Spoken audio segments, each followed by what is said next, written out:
What's up, my honey bunnies, and welcome back to a new video. If you're new here, welcome to my channel. My name is Ellie and I make videos on pretty much everything vegan and cruelty free. I hope you guys like what you guys see and maybe stick around by subscribing and turning on your post notifications so you guys don't miss any of my videos. For today's video, it's a very exciting video for me and I hope you guys enjoy it as well. But I'm going to be doing a review, swatches, and 2 eye looks on both of the palettes from Aether Beauty. I'm not sure if you pronounce it Ether or Aether. I think it's Aether, but I could be wrong. I apologize ahead of time if I am mispronouncing it. If you watched my anti-haul / wish list video, then you guys know that the new palette was on my wish list. I really wanted to try it out because of the colors. It just looks stunning. I was able to swatch it at a beauty event. I actually swatched both of them, like just a few colors.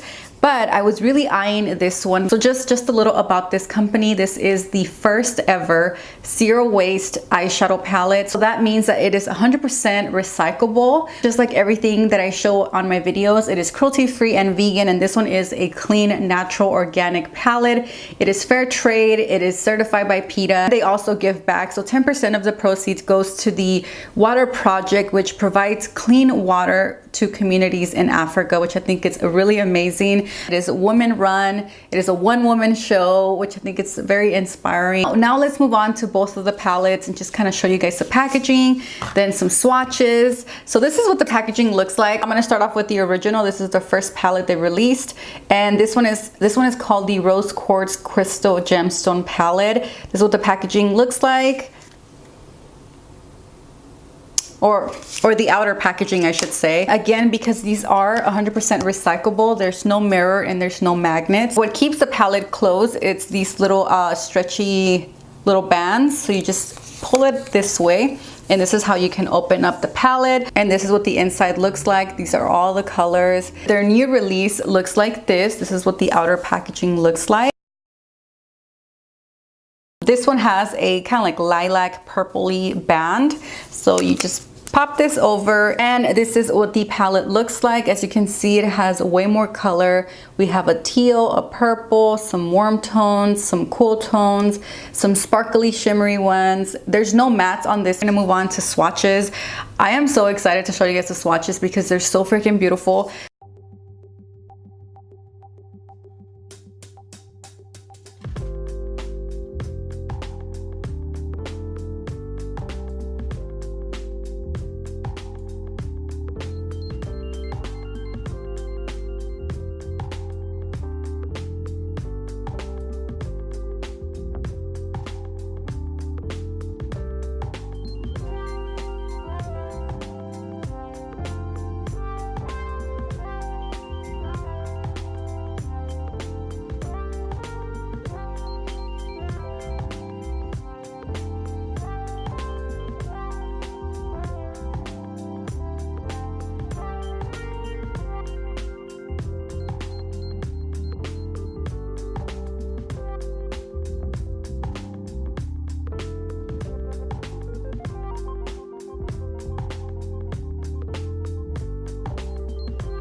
Those were all the swatches. I gotta say that some of them are very pigmented and other ones are not. Some of them do have a little more fallout, like the very sparkly ones. I would recommend doing your eye look first before you apply your foundation or your concealer. The eye look I created with the Rose Quartz palette is a little more wearable and very girly. It's sparkly. It's the one that I'm wearing on my eyes right now, and I'm gonna give you guys the details on how I did it. For both looks, I did already have an eye primer on. I picked up Sandstone and I used this one as a transition color.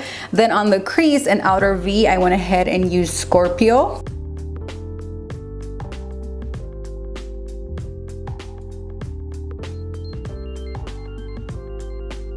For a little sparkle, I used the color Reawakening. I did have to build this one up.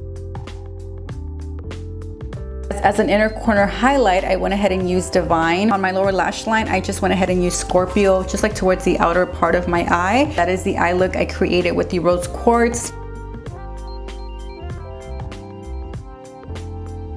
The eye look I created with the Crystal Grid palette is a mixture of cool tone and warm tone shades.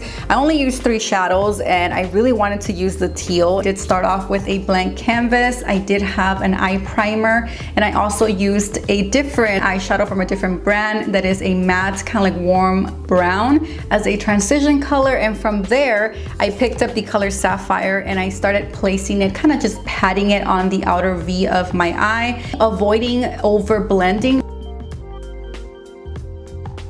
From there, I picked up the color Amber. I applied this one on the middle part of my eye, working in towards the inner corner. Once I was happy with the pigmentation, again, I went ahead and blended the edges very lightly. For the inner corner, I did use the color Diamond, which is a very sparkly color. Then I also went back with the color Sapphire, applied it on my lower lash line. That is pretty much all of the colors that I used for this eye look.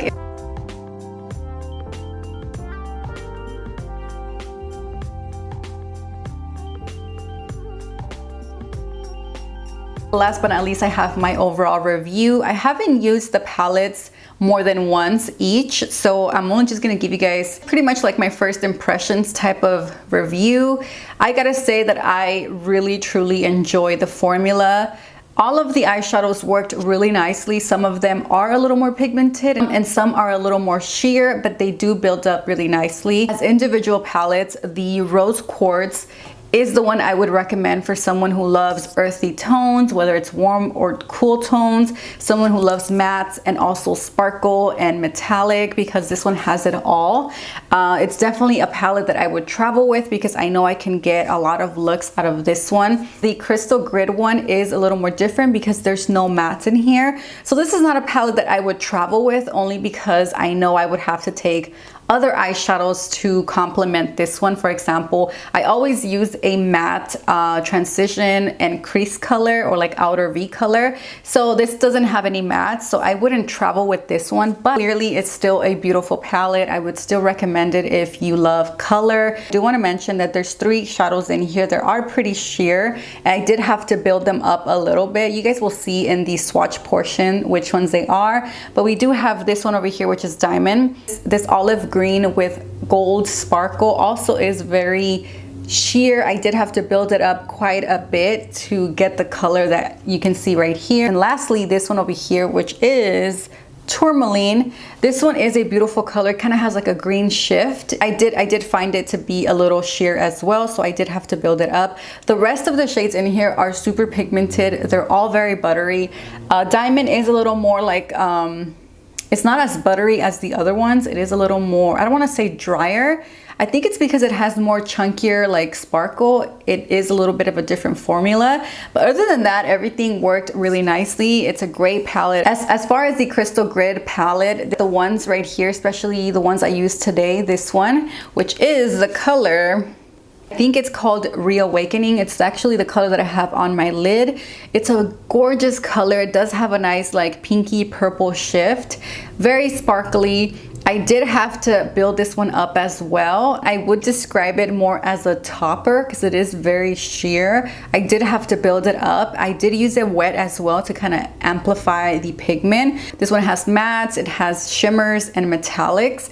The mattes blend like a dream. Even though these are the ones that catch my eye the most because they're so stunning, the mattes are the ones that impressed me the most from this palette because they blend so beautifully. Even when I swatch them, they feel really nice and soft and velvety. They don't feel dry. Honestly, I think Aether Beauty is a badass company who really cares.